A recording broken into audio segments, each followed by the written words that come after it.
Hola, les saluda Richard Ruiz. Soy abogado laboral de la firma Juan Carlos Varela y Asociados, miembros de Littler Mendelssohn. En esta oportunidad vamos a conversar sobre los acuerdos de confidencialidad en materia laboral, también denominados convenios de no divulgación, y vamos a establecer algunas recomendaciones para los empleadores sobre este tema.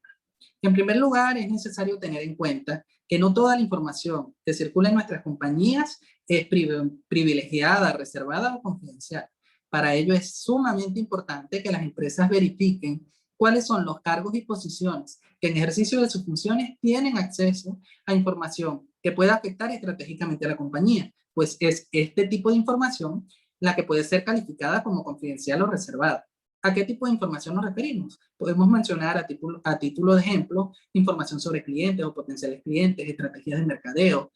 también información sobre planificaciones internas o programas de la compañía e inclusive proyectos especiales, información financiera o información sobre la compensación y remuneración de los empleados. Es decir, cualquier información que a criterio de la compañía no debe ser expuesta al conocimiento del público y por ende prefiere reservarla en privado. Para ello, las empresas estructuran políticas de privacidad de la información, que desde el punto de vista laboral pueden implementarse a través de diferentes mecanismos. El más utilizado es establecer en los contratos de trabajo cláusulas de confidencialidad a través de las cuales los trabajadores se obligan a mantener el debido resguardo y discreción de la información confidencial a la cual hayan podido tener acceso durante la prestación de sus servicios. Este tipo de cláusulas pueden surtir efectos tanto durante la relación de trabajo como una vez finalizada la misma. Y lo realmente interesante es que permiten que el patrono pueda exigir del trabajador su deber de discreción con relación a este tipo de información. Pero este no es el único método existente. También, por ejemplo, en el caso de los trabajadores que son ascendidos a una nueva posición y que con ocasión de ese ascenso van a tener acceso a información privilegiada, es recomendable suscribir un convenio separado en el que se establezcan cuáles son las obligaciones que asume este trabajador con ocasión del uso y manejo de esa información confidencial. Y asimismo es realmente importante que se establezcan igual cuáles son las consecuencias a las que se enfrentaría un trabajador que incumpla el convenio de confidencialidad.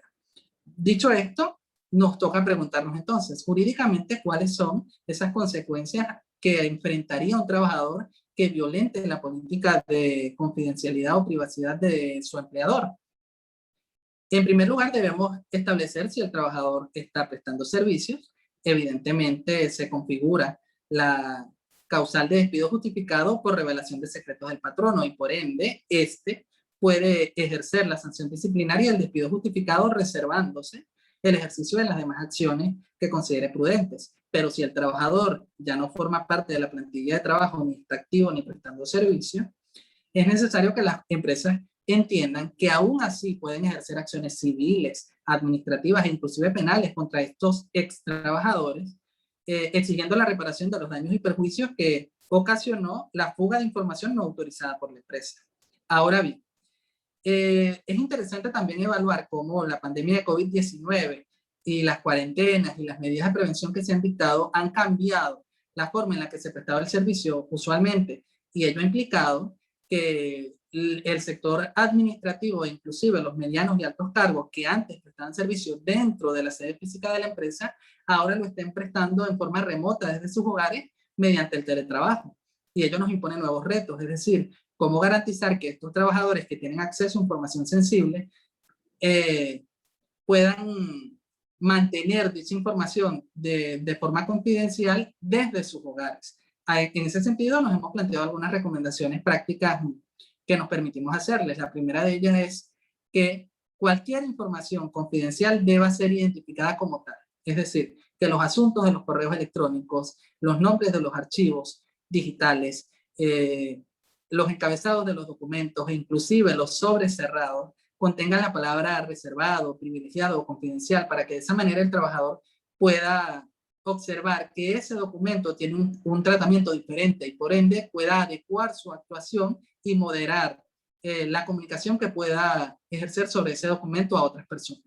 Asimismo, es igualmente recomendable que capacitemos en la medida de lo posible e informemos a nuestro personal sobre las amenazas que existen con relación al hackeo o la apropiación indebida de información por el uso de los medios digitales. Justamente así se podrán establecer estrategias para evitar que la empresa sufra robo de información no deseado por imprudencia o negligencia de los trabajadores en el uso de los equipos asignados o de los correos corporativos o cualquiera que sea la herramienta a través de la cual pueda sufrirse este tipo de ataques cibernéticos. Asimismo, también siempre será recomendable que se utilicen los medios de comunicación conferidos por la organización y autorizados por esta, es decir,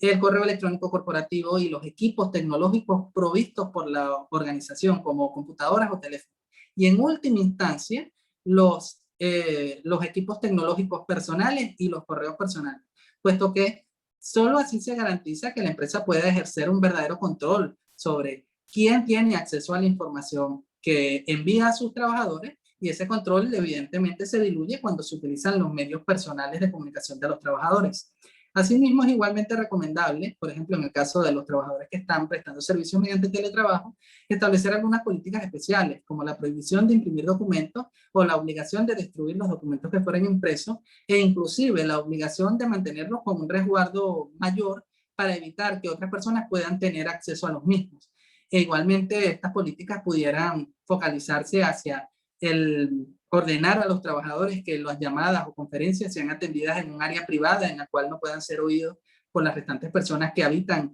en su hogar, o inclusive evitar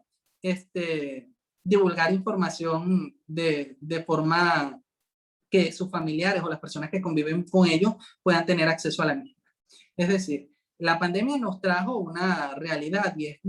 estos retos que tienen como consecuencia garantizar que las políticas de privacidad de las compañías puedan cumplirse incluso desde el hogar y no desde la sede física de la empresa.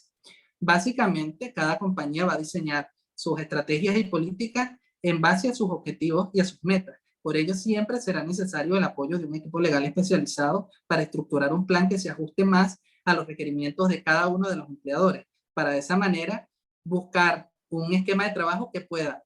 permitir que los trabajadores puedan prestar sus servicios incluso por vía remota, pero sin que eso implique una afectación de la seguridad y la privacidad de los datos que manejan estos trabajadores de la compañía.